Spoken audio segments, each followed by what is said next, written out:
balance sheet, which is chapter number 25. It is another type of income, it is another type of financial statement of a business.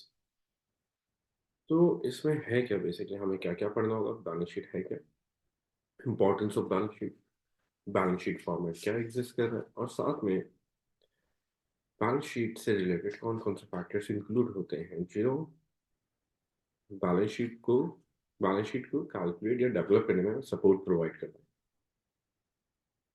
तो if you talk about balance sheet, तो balance sheet क्या है, definition देखते हैं। A financial statement that provides information about the assets, हमें क्या कर रहा है, सिर्फ इंफॉर्मेशन प्रोवाइड कर रहा है। किस चीज़ की इंफॉर्मेशन प्रोवाइड कर रहा है कि भाई बिजनेस के पास एसेट्स, लाइबिलिटीज, कैपिटल एम्प्लॉयड और ओनर इक्विटी कितनी है, यानी कि एक पर्टिकुलर बिजनेस के अंदर कितनी वैल्यू के एसेट्स एग्जिस्ट कर रहे हैं, लाइबिलिटीज एग्जिस्ट कर रहे हैं, और ओनर्स इक्विटी, कैपिटल एग्जिस्ट कर रहा है। ये हमें आइडेंटिफाई करने में हेल्प आउट है। बट वाई, क्यों हम इस्टेब्लिश कर रहे हैं balance sheet? It is established to evaluate current market financial position of a business. इस पर्टिकुलर बिजनेस के जिसके ऊपर हम वर्किंग कर रहे हैं, यानी कि जो हमारा बिजनेस है उसकी मार्केट में फाइनेंशियल पोजीशन कैसी है, अच्छी है भी या नहीं है, वो आइडेंटिफाई कर सकते हैं with the help of balance sheet.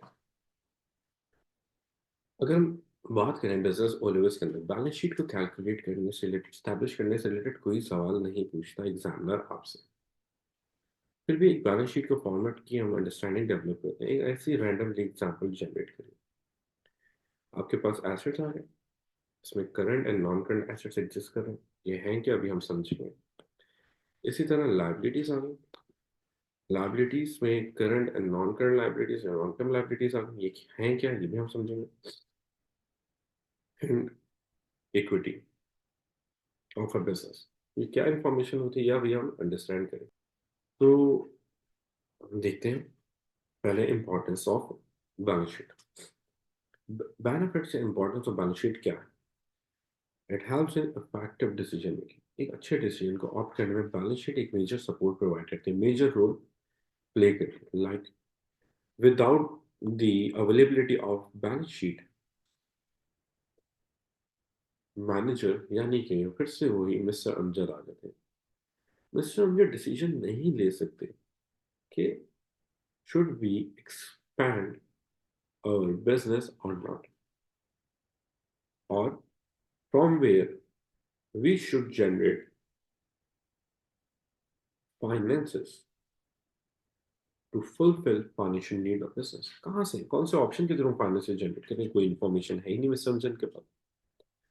लेकिन जैसे ही बैलेंस शीट स्टैब्लिश कर लेंगे तो वो इन इंफॉर्मेशन या इन डिसीजन मेकिंग प्रोसेस को मोर इफेक्टिवली ऑप्ट कर सकते हैं। लाइक बिजनेस के पास ऑलरेडी लोन्स हैं, एडिशनल लोन तो एक्वायर नहीं कर सकता है, क्योंकि वहां पे ज्यादा लाइबिलिटीज होने की वजह से फाइनेंशियल इंस्टीट्यूशंस और बैंक हमें लोन नहीं प्रोवाइड करेंगे। Means we have to dilute our ownership, हमें नए इन्वेस्टर्स को इन्वॉल्व करना पड़ेगा। डिसीजन ऑफ कर एक्सपेंड करें या नहीं, हमने गो थ्रू करा, देखा बिजनेस के पास ऑलरेडी हायर लाइबिलिटीज हैं, उधार ज्यादा है, ऐसे सर्कमस्टेंसेस में एक्सपेंशन करना will be a risky option. Decision making process में एक्सपेंशन हमने प्रोलॉन्ग कर दिया, थोड़ा सा और डिले कर दिया, ताकि बिजनेस इफेक्टिव डिसीजन मेकिंग पे मूव कर सके। तो ये डिसीजन मेकिंग का प्रोसेस हम सिर्फ और सिर्फ बैलेंस शीट को गो थ्रू करके ऑप्ट कर रहे हैं। Number two, help in measuring performance of business. कैसे मेजर करोगे भाई? By comparing it with the balance sheet of previous year, पिछले सालों के बैलेंस शीट को हमने गो थ्रू करा और उससे कंपैरिजन करा, तो हमें पता चलेगा हम इम्प्रूव करें या नहीं, या सिंपल हमने वही सेम चीज करी। क्या हमने अब यूज करा रेशियोज को, और रेशियोज के अंदर भी हमने कौन सा यूज करा, लिक्विडिटी रेशियो, जहां पे हम कंपैरिजन करते हैं किसका, करंट एसेट्स का विथ करंट लायबिलिटीज। तो हम आइडेंटिफाई कर लेंगे कि बिजनेस फाइनेंशियली कैसा परफॉर्म कर रहा है, business performing well in the market और नॉट। इसी तरह it helps in attracting investors and other financial institutions. Bank loan नहीं देता विदाउट बैलेंस शीट, क्योंकि बैंक रिस्क का फेलियर इवैल्यूएट करता है on the basis of balance sheet of a business. इसी तरह इन्वेस्टर्स भी इन्वेस्टमेंट नहीं करते विदाउट बैलेंस शीट, वो इन्वेस्टमेंट करते हैं, बैलेंस शीट को गो थ्रू करते हैं और फिर डिसीजन लेते हैं बिजनेस के अंदर इन्वेस्टमेंट करेंगे तो अपनी इन्वेस्टेड अमाउंट को रिकवर कर सकेंगे भी या नहीं इन फ्यूचर। लायबिलिटी ज्यादा हुई मीन्स बिजनेस के अंदर इन्वेस्टमेंट करना will be a bad decision.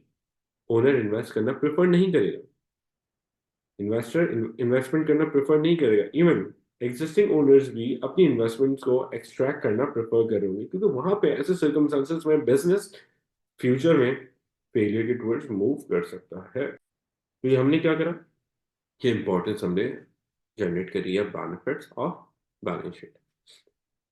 अब बैलेंस शीट में जो चीजें एग्जिस्ट कर रही हैं हम वन बाय वन उनको डिस्कस करते हैं, लाइक एसेट्स एंड लायबिलिटीज को। हमारे पास एसेट्स क्या है, लायबिलिटीज क्या है, उनकी अंडरस्टैंडिंग जनरेट करते हैं। तो स्टार्ट करते हैं विद एसेट्स। एसेट्स क्या, things that are owned by business, वो चीजें जो बिजनेस की ओनरशिप के अंदर आती हैं। और बिजनेस की ओनरशिप पे आ रही है मींस बिजनेस इनको ओन कर रहा है, बिजनेस की मलकियत है। तो अगर हम बात करें टाइप्स ऑफ एसेट्स के, तो एसेट्स हमारे पास वो लेवल्स के अंदर टैंजिबल होते हैं। और टैंजिबल भी फर्दर दो टाइप्स के होते हैं, it can be current asset और it can be non current assets. If we talk about current assets क्या है, types of assets that has a life of 1 year, जिसके पास 1 साल की लाइफ होती है, वो कोई भी एसेट हमारे पास करंट एसेट एग्जिस्ट करता है। यानी कि विद इन अ ईयर, 1 साल में उसकी वैल्यू लाजमी फॉर श्योर चेंज होगी, either it will be increase और decrease. For example cash, cash की अमाउंट पूरे साल सेम नहीं रहेगी ना, चेंज होगी, इंक्रीज होगा कैश बिजनेस में या डिक्रीज होगा पेमेंट्स की वजह से। Cash at bank, same situation, cash at bank increase होगा या डिक्रीज होगा। Receivables, pre payments, advance payment जो हम कर रहे हैं, या इन्वेंट्री मींस क्लोजिंग स्टॉक, जो बिजनेस के पास इन्वेंट्री अवेलेबल है ईयर एंड पे या certain time period. Non current assets की बात करेंगे, वो क्या होते हैं non current assets, asset that has a life of more than a year, 1 साल से ज्यादा की लाइफ जो एग्जिस्ट कर रही होती है एसेट्स, लाइक मशीन्स, इक्विपमेंट्स जो होती हैं वो मल्टीपल ईयर्स तक चलती हैं, लॉन्ग टर्म ड्यूरेशन तक चलती हैं, land, furniture and so on. ये सब हमारे पास क्या कंसिडर किए जा रहे हैं as a non current asset, इनकी लाइफ मल्टीपल ईयर्स ही एग्जिस्ट करती है means more than a year होती है। ठीक है ना। इसी तरह let's move towards liabilities, amount that a business have to pay in future to its creditors. Business ने क्या करना है, वो अमाउंट जो पे करनी है किसको, अपने क्रेडिटर्स को, यानी कि जिनसे अमाउंट बोरो करी है, एक्वायर की है ऑन ऑन क्रेडिट, तो वो हमें पे बैक करनी है, तो वो क्रेडिटर्स होगा। तो अब कौन कौन से टाइप्स की लायबिलिटीज हमारे पास एग्जिस्ट करती हैं in business, there are two different types, current liabilities and non current liabilities. If we talk about current liabilities, amount of finance that a business have to repay within a year, 1 साल में हमें पे back करनी है, 1 साल से ज्यादा का टाइम नहीं होता, लेस देन ईयर एग्जिस्ट कर रही होती है। तो कौन कौन सी है, it can B short term bank loan, bank से लोन बोरो करा, मैक्सिमम फॉर अ ईयर और लेस देन अ ईयर। इसी तरह ट्रेड पेबल, उधार पे हमने मटेरियल परचेज करा, उसको हमें 1 साल में पे बैक करना है। या बैंक ओवरड्राफ्ट, बैंक से हमने excessive amount of finance withdraw करा है, जिसको हमें पे बैक करना होगा इन फ्यूचर। तो ये सारे वो हैं करंट लायबिलिटीज, इवन अक्रूड्स पे आता है। तो ये सारी वो लायबिलिटीज हैं जो हमारे पास करंट लायबिलिटीज कंसिडर की जाती है, जिसको हमें within a year pay back करना है। इसी तरह non current liabilities, amount of finance that a business have to repay in a period of more than a year, जिनको हमें 1 साल से ज्यादा के टाइम पीरियड में पे बैक करना है, which includes long-term bank loan or mortgage or different types of non-current liabilities, which we have discussed in chapter number 22, sources of finance। तो कोई सी भी नॉन करंट लायबिलिटी हमारे पास हो सकती है। तो ये हमारे पास क्या है, ये बिजनेस के पास लायबिलिटीज होती है। Next heading is capital. If you talk about capital, capital क्या है, amount of finance that is invested in a business, वो फाइनेंशियल अमाउंट जो बिजनेस में क्या किए, इन्वेस्टमेंट किए, बट क्यों करिए, to start and perform its operations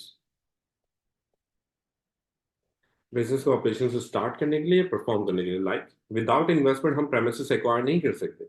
without investment we can not purchase material, without investment we can not purchase machineries, और without investment we cannot perform business operations. Like the business will be needing working capital to perform its operations. तो वो क्या होता है, हम capital inject करके business की financial need को फुलफिल करते हैं।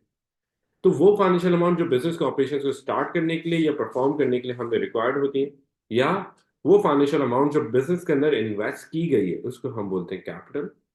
और कैपिटल के साथ साथ इसका एक और अच्छा सा नाम है, दैट इज ओनर्स इक्विटी। तो ये हमारे पास चैप्टर नंबर 25 कंप्लीट हुआ है बैलेंस शीट का।